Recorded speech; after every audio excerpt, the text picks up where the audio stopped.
끝나고 나온 거예요?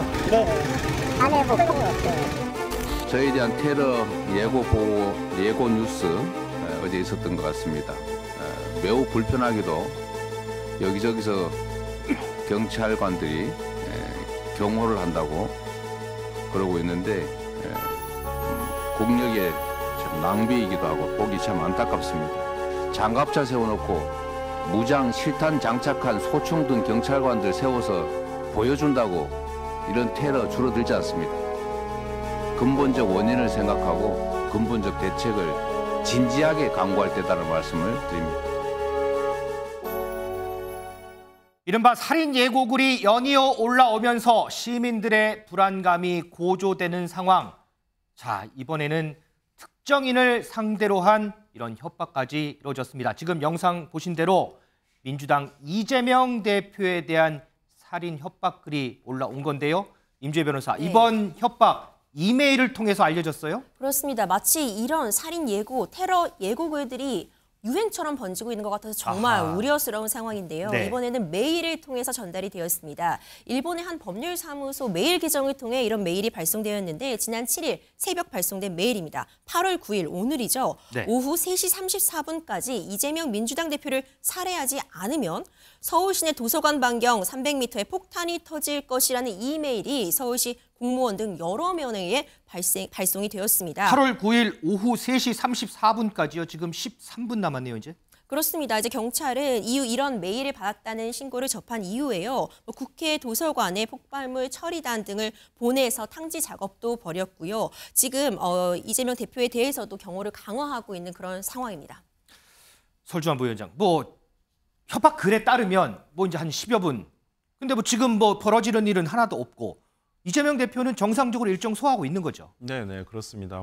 이런 협박성 메일이 사실이 당연히 아니라고 생각을 하고요. 이런 일이 일어나서도 안 되지만은 실제 우리가 일본에서 아베 전 총리라든지 어떤 실제적인 테러가 있었거든요. 또 개인에 의해서도 우리가 사제 총기를 이용해서 그런 총기 휴대가 불법인 나라인 일본에서도 이런 사고가 있었기 때문에 혹시나 모를 어떤 염려를 해서 이제 걱정을 했던 것이고요. 당연히 치안이 저는 완벽하다고 할 수 있는 대한민국에서는 일어나지 않을 것이라 생각하지만 혹시나 모를 어떤 불상사를 대비해서 수산을 할 필요가 있다고 보이고 네.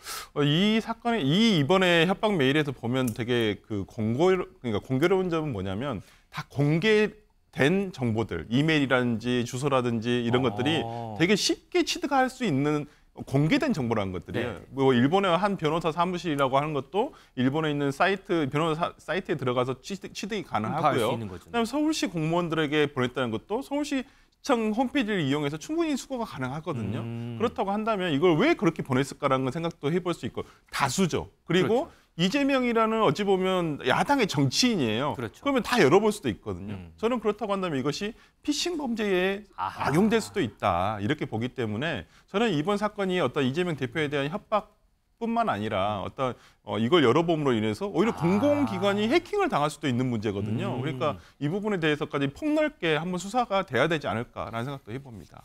협박글뿐만 아니고 피싱 범죄에 악용될 수 있는 소지도 있을 것이다. 이렇게 보시는군요. 미지수 기자, 이재명 대표뿐만 아니고 지금 유명 아이돌 가수에게도 협박하는 글이 올라왔어요. 맞습니다. 살해 협박 정치계 이제 연예계까지 덮쳤습니다. 걸그룹 에스파 윈터 씨를 살해하겠다라는 협박글이 온라인 커뮤니티에 올라온 건데요. 이틀 전에 올라온 글인데 내일 출국하는 에스파 윈터를 흉기로 찔러 살해하겠다 이런 무시무시한 내용이 담겼습니다. 실제로 에스파는 어제 공항을 통해 미국으로 출국할 예정이었다라고 하는데요. 해당 글을 발견한 네티즌의 신고로 소속사가 긴급 대응에 나섰습니다. 곧바로 경찰에 고소장을 접수하고 윈터 출국할 때 공항의 경호 인력을 크게 강화했다고 합니다. 자, 역시나 그룹 에스파는 무사히 미국으로 출국을 했고요. 인천공항에는 아무 일도 일어나지 않았습니다.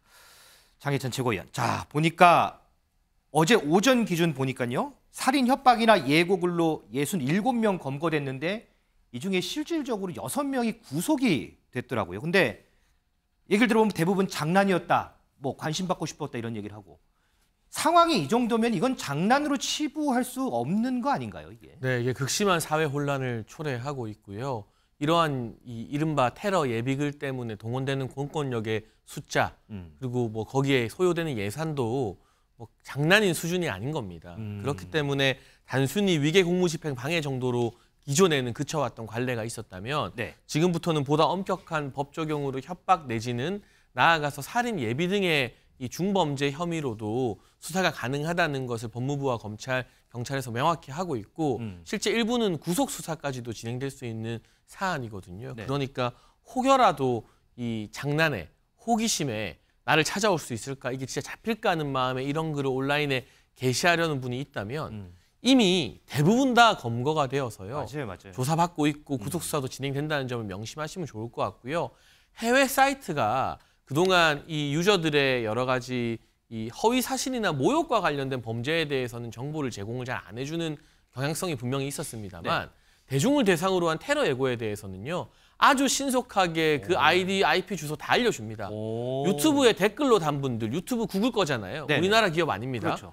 거기에 이 테러 예고 단 댓글 같은 경우도 신원 특정돼서 바로 잡혀갔거든요. 그러니까 특히 외국 기업일수록 네. 대중을 대상으로 한 테러 예고에 대해서는 아주 빠르게 이 유저의 아이디나 IP 등을 다 제공해주고 있기 때문에 해외 사이트라고 해서 이런 장난치셔도 안 된다는 점까지 제가 좀 분명히 말씀드리고 싶습니다. 임재 변호사, 지금 뭐 네. 기업들의 조치에만 뭐 기댈 수 있는 것도 아니고 마냥 그렇다고 놔둘 수 있는 것도 아니고 우리나라도 법적으로 뭐 이 부분이 좀 강화돼야 되는 거 아니에요? 네, 법 개정이 지금 필요한 그런 상황입니다. 앞서 말씀 주신 것처럼요. 예를 들어 특정인에게 내가 위해를 가하겠다 하는 경우에는 협박 등으로 처벌을 할 수 있는데요. 네. 예를 들어 불특정 다수를 상대로 공중을 상대로 살인 예고, 테러 예고를 하는 경우에는 지금 어떤 위해를 입을 사람이 특정되지 않았다는 이유로 협박죄로 처벌하기 어려운 부분이 분명히 존재하고요. 특정인을 겨냥해서 뭐 살인 무기 등을 직접 구입하는 경우까지 이르지 않았다면 뭐 살인 예고, 예비죄 같은 걸로 처벌하는 것도 굉장히 어렵거든요. 네. 그런데 생각을 해보자면 특정인을 협박하는 것보다 공중 다수를 협박하는 경우에 일반인들이 겪게 되는 그 공포심도 더 크다고 볼 수 있고 이에 대해 낭비되는 경찰 공권력 등을 생각해 보면은 사회에 끼친 해악의 정도가 일반 협박죄, 일반인 한 명을 대상으로 하는 경우보다 결코 작다고 볼 수 없기 때문에 지금 미국이나 영국에서도 이런 공중에 대한 협박 행위에 대해서 별도로 처벌하는 규정을 두고 있다는 점 등을 감안해서 우리나라도 공중, 불특정 다수를 대상으로 하는 협박에 대해서도 어떤 처벌 규정을 마련할 필요성이 대두되고 있습니다. 자, 지금 임재 변호사 얘기한 대로 법무부가요 오늘 살인 예고글 등 공중 협박 행위에 대한 처벌 규정 관련해서 법률 개정을 추진하겠다 이렇게 발표를 했습니다. 자, 이렇게 무차별적으로 이루어지는 살인 예고글과 더불어서요. 한동훈 법무부 장관이 최근 1년에 일어났던 이 이른바 묻지마 범죄와 관련해서도 법 개정 추진을 언급을 했습니다. 그 목소리 좀 듣겠습니다. 법 집행 과정에서의 정당성이나 정당 방위 적용을 적극적으로 검찰이 할 것이고 그리고 가석방 없는 종신형 도입하는 등 이 흉악범죄에 대한 처벌을 강화하려는 추진을 할 것이라는 말씀을 드립니다. 자, 설주원 부위원장. 지금 보니까 영국은 살인 예고글의 대테러법을 적용하고 있다고 하고요. 프랑스에서는 이 테러 방지법에 의거해서 정보 당국이 온라인 글을 감시를 한다고 하거든요. 조금 전에 이제 설명 들었다시피 우리도 이제 법 개정을 추진한다고 하는데 지금 이런 해외 사례만큼 이렇게 더 나간다면 어떨까? 이건 좀 과한가요? 어떤가요? 저는 필요가 있다. 이제는 우리가 이러한 형태의 범죄 형태, 과거에는 이런 형태가 없었어요. 그렇죠. 특히나 기존에는 우리가 살인 예비죄를 처벌하는 범죄에서도 어떠한 살해 대상이 구체적으로 특정되지 않은 경우에는 살인 예비죄를 적용할 수 없다는 판례도 있어요. 네네. 그렇다고 한다면 지금의 이러한 묻지마 범죄라든지 정말 불특정 대중을 상대로 한 범죄에서 이를 적용할 수가 없다는 내용이 결과가 돼버리거든요. 그러면 대테러 방지법이라든지 어떤 테러란 건 무엇이겠어요? 어떤 특정한 상대방이 있는 것뿐만 아니라 불특정 상대방을 대상으로 한 예를 들어서 이런 범죄 행위가 다 테러 행위가 될 수 있거든요. 그럴 수도 있죠. 구체성을 조금 완화시킨다고 볼 수가 있기 때문에 이제는 이런 대테러에 관한 법을 적용을 해야 될 때가 아닌가라는 생각도 들고요. 특히나 이게 뭐가 문제가 되냐면 미국에서 총기 사고가 지금 빈발하지 않고 있습니까? 1년에도 몇백 번씩. 이것이 80년 초반부터 있었어요. 근데 이것들이 계속 모방 범죄가 한두 건씩 계속 되다 보니 이게 저변이 확대가 돼버리고 폭발을 해버리고 범죄 자체가. 그러니까 저는 지금의 초기에 우리나라에서도 이런 부분에 대해서 억제할 필요가 있다는 부분에서 일방적 예방 차원에서라도 좀 위하력을 가질 수 있는 법이라든지 어떠한 법무부라든지 수사기관에서의 선제적인 어떠한 일이 조치가 필요한 것은 아닌가 싶어서 물론 이 범죄 예방이라는 공익과 개인정보 보호라는 어떤 사익이 충돌할 수 있는 것은 있습니다만은 지금의 상황에서는 어떠한 이런 부분에 있어서 공익을 조금 더 우선해야 되는 것은 아닌가라는 생각에서 이런 대테러법이라든지 이런 추가적인 법들이 제정이 필요하다고 봅니다.